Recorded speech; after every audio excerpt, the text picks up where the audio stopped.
Hello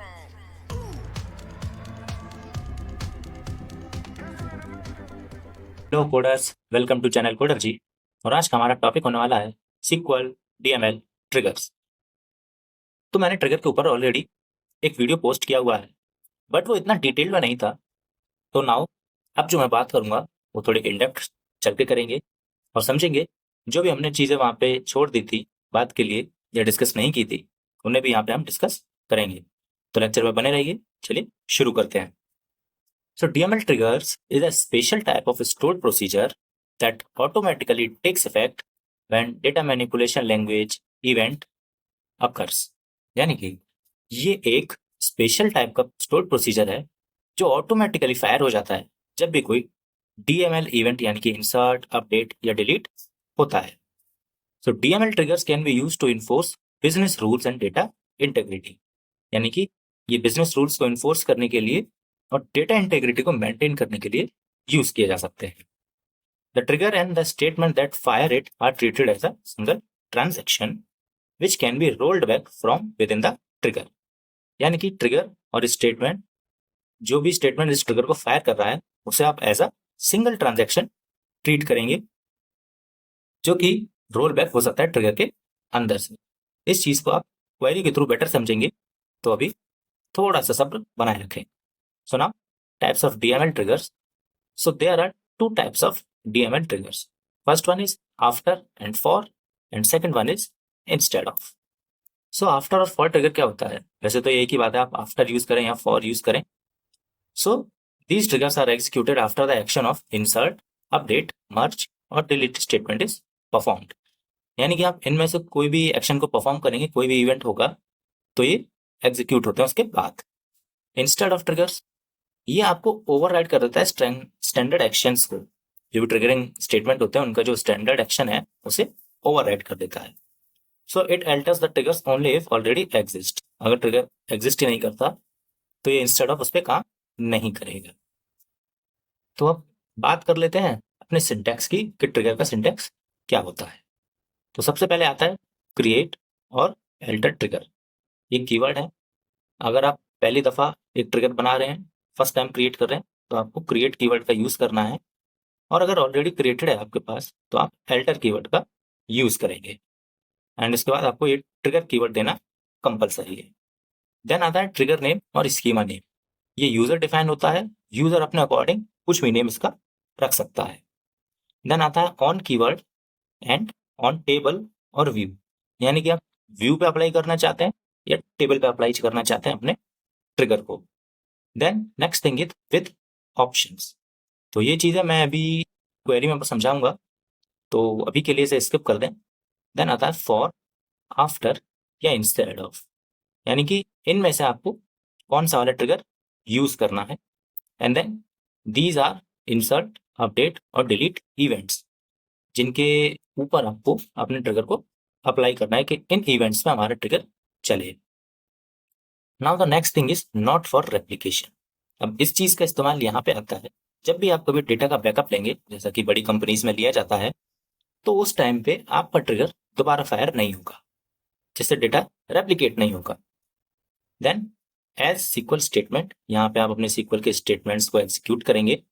then आता है with encryption, यानी कि आप अपने ट्रिगर के कोड को या ट्रिगर को इनक्रिप्ट कर सकते हैं फॉर सिक्योरिटी पर्पसेस।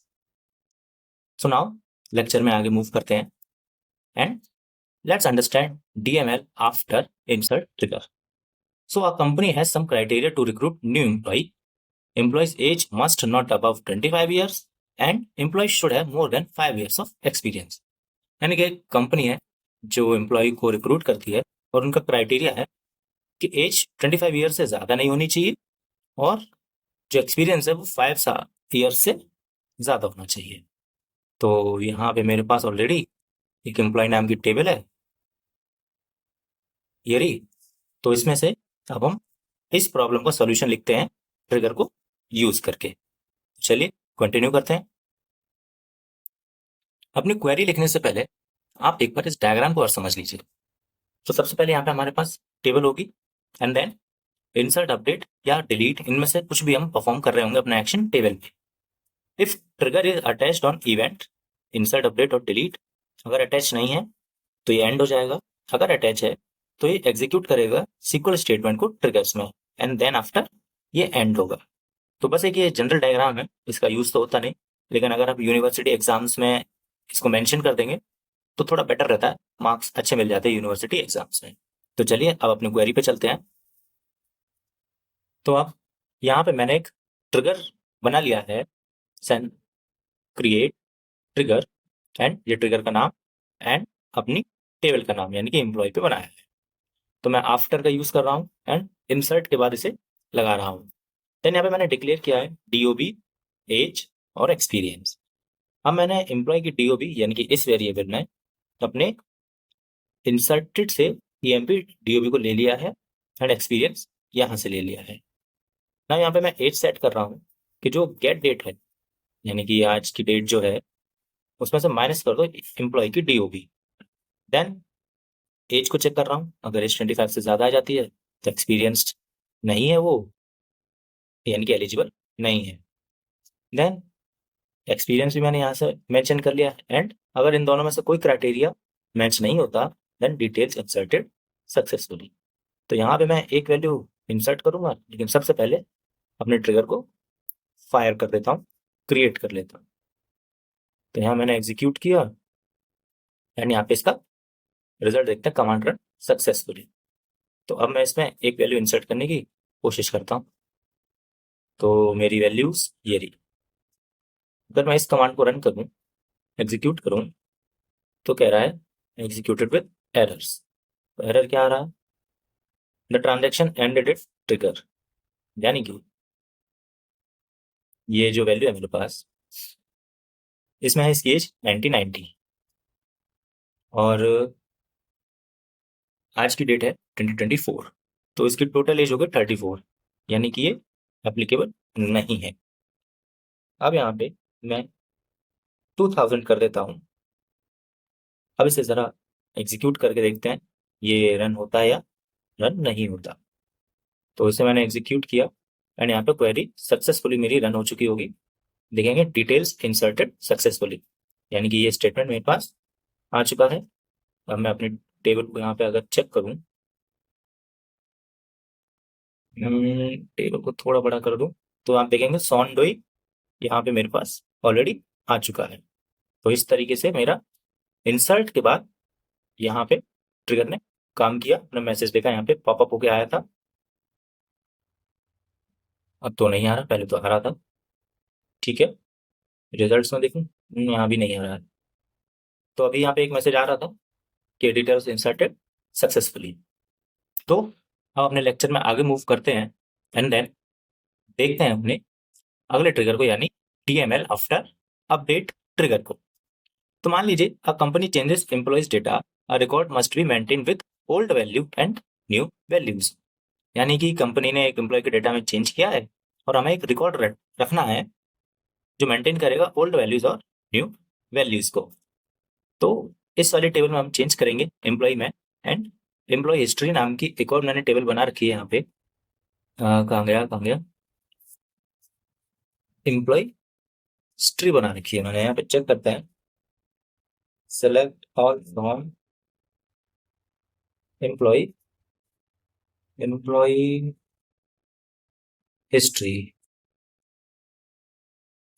तो देखते हैं इसमें वैल्यूज कुछ है कि नहीं है, बनाया तो था शायद उन्होंने, और ये कह रहा है नहीं कुछ गड़बड़ है, इनवैलिड ऑब्जेक्ट ने। तो समझ गए हैं, तो मुझे लिखना चाहिए यूज ऑर्डर जी के। तो मैं मास्टर वाले अपने अभी डेटाबेस में था, अब ये रन हो गया सक्सेसफुली। तो अभी तो ये पूरा खाली है। तो चलिए अब फिलहाल के लिए इसे हटा देते हैं। यहाँ पे मैंने आफ्टर अपडेट नाम का एक ट्रिगर बनाया हुआ है जो वैल्यूज को, इन वैल्यूज को अपडेट करता है और ये पुरानी वैल्यूज से वैल्यूज को लेके आता है।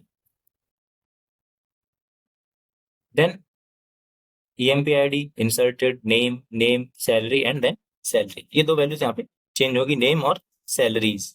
ओके, तो अगर नाम अपडेट हो जाता है तो इस वाले स्टेटमेंट को एग्जीक्यूट करना है।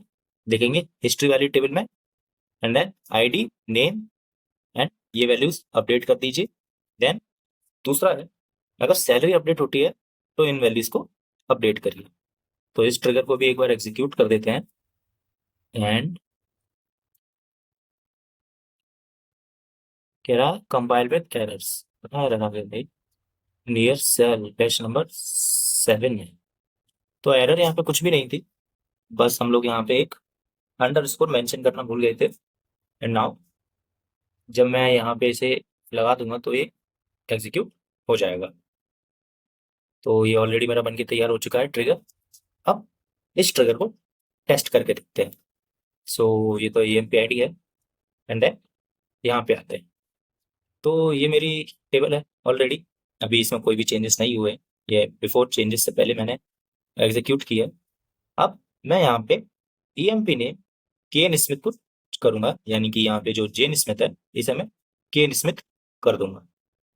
तो चलिए यहाँ पे एग्जीक्यूट करते हैं एंड चेक करते हैं अपनी वैल्यूज को। तो यहाँ पे केन स्मिथ हो गया है एंड यहाँ पे अपनी एम्प्लॉय हिस्ट्री को भी लेके आते हैं। हिस्ट्री सजेशंस दे दिया करो यार कभी। एम्प्लॉय हिस्ट्री, तो ये थी हमारी दूसरी टेबल एंड इसे भी चेक करते हैं इसमें कुछ आया है या नहीं आया है। तो देखिए यहाँ पे इसने पकड़ लिया है कि EMP ID यहाँ पे ओल्ड वैल्यू जेन स्मिथ थी, न्यू वैल्यू केन स्मिथ हुई है और वैल्यू चेंज होने का टाइम भी यहाँ पे आ रहा है। तो इस तरीके से हमारा अपडेट और इंसर्ट ट्रिगर काम करता है। तो अब अपने आखिरी पार्ट की तरफ बढ़ते हैं जो कि है डिलीट। सो यहाँ पे एक डिलीट नाम का भी मैंने एक ट्रिगर आफ्टर डिलीट नाम का ट्रिगर बना लिया है एंड ये कुछ वैल्यूज हैं। तो एक नई टेबल मैंने बना लिया EMP बैकअप। जो भी वैल्यूज यहाँ से डिलीट होंगी उसे वो अपने पास रिकॉर्ड करके रखेगा। तो चलिए देख लेते हैं। यहाँ पे फिर से कुछ वैल्यूज असाइन की हुई है, मैंने डिक्लेयर की हैं एंड उनमें कुछ वैल्यूज असाइन कर दी हैं। तो देखते हैं। सबसे पहले इस ट्रिगर को, ओहो इसमें कुछ मिस्टेक है, EMP एक्सपीरियंस, फिर अभी एक एरर दे देता हूँ। हाँ अब यहाँ पे सब कुछ ठीक लग रहा है। तो मैं इस ट्रिगर को अब एग्जीक्यूट करता हूँ एंड कह रहा है यहाँ पे कुछ एरर्स आ गए। क्या एरर आ गया भाई? नियर कीवर्ड वैल्यूज, वैल्यूज कहाँ वैल्यूज? यहाँ पे हम पेरेंथेसिस लगाना भूल गए। ओके अब इसको एग्जीक्यूट करते हैं एंड यहाँ पे ये एग्जीक्यूट हो चुका है। तो अब इसमें से कुछ वैल्यूज को डिलीट करके भी देख लेते हैं। सबसे पहले अपने एम्प्लॉय टेबल को देखते हैं। हाँ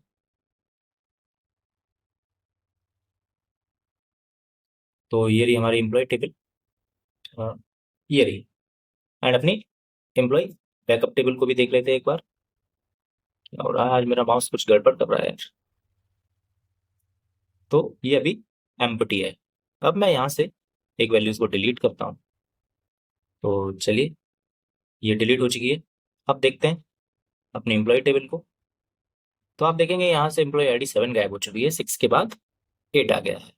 अब बैकअप वाली को भी देख लेते हैं। तो इसमें इसका नाम, ID एंड उससे रिलेटेड इंफॉर्मेशन आ चुकी है। तो यहाँ पे आपने देखा तीनों ट्रिगर्स को, इंसर्ट, अपडेट और डिलीट को। तो इस लेक्चर में बस इतना ही। Till then happy coding.